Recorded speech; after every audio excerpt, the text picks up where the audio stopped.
Hi friends, வணக்கம். இது உங்கள் கேவி சோலார் எனர்ஜி. இந்த வீடியோ முதல் முறை பண்ண சப்ஸ்கிரைப் பண்ணி வச்சுக்கோங்க. இந்த வீடியோவில் நம்ம பார்க்க போகிறது 5 HP solar water pumping system. இது வந்து பார்த்திங்கன்னா 545 வாட்ஸ் பேனலு, 14 பேனல் போட்டு 7.5 HP இன்வெர்ட்டர் போட்டு பம்பு கண்ட்ரோலர் போட்டு நம்ம வந்து ரன் பண்ணியிருக்கோம். இது எந்த ஏரியாவில் வந்து பார்த்திங்கன்னா தருமபுரி டிஸ்ட்ரிக்ட் காரியமானத்துலேருந்து பொம்புட்டின்னு சொல்கிற இடத்துல தான் வந்து பார்த்திங்கன்னா நம்ம வந்து இன்ஸ்டால் பண்ணியிருக்கோம். மோட்டருடைய ப்ரெஷர் வந்து பார்த்திங்கன்னா சூப்பராக இருக்குது. இதுக்கு முன்னாடி ஜென்ரேட்டரில் தான் வச்சு ஓட்டிகிட்டு இருந்தாங்க. ஜென்ரேட் டீசல் ஊற்ற முடியாதனால வந்து பார்த்திங்கன்னா இப்போ வந்து சோலார் போட்டிருக்காங்க. உண்மையிலே வந்து நல்லாயிருக்குன்னு சொன்னாங்க. இது வந்து பார்த்திங்கன்னா சோலார் பம்பு நான் வந்து இன்ஸ்டால் பண்ணுற அன்றைக்கி வந்து பார்த்திங்கன்னா நான் போய் வீடியோ எடுக்கலை. கொஞ்சம் டைம் ஆகிடுச்சு. அது இல்லாமல் கொஞ்சம் ரொம்ப மழை பெய்கிற மாதிரி இருந்ததுனால பெருசாக தண்ணி இல்லை, ஸ்லோவாக வந்துட்டு இருந்துச்சு. ரொம்ப மழை பெஞ்சிட்டு லைட்டாக தூக்கிட்டு இருந்தது, தண்ணி கம்மியாக வந்ததுனால அன்றைக்கி எடுக்கலை.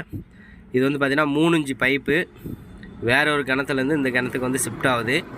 இது வந்து பார்த்திங்கன்னா 3 இன்ச்சு பைப்பு நல்லா ஃபுல் ஃபோர்ஸாகவே இருக்குது, சூப்பராக இருக்குது. இந்த சேனலை உங்களுக்கு பிடிச்சிருந்தா சப்ஸ்கிரைப் பண்ணிக்கோங்க. அப்படியே ஒரு லைக் அப்படியே கொடுத்துட்டு பாருங்கள்.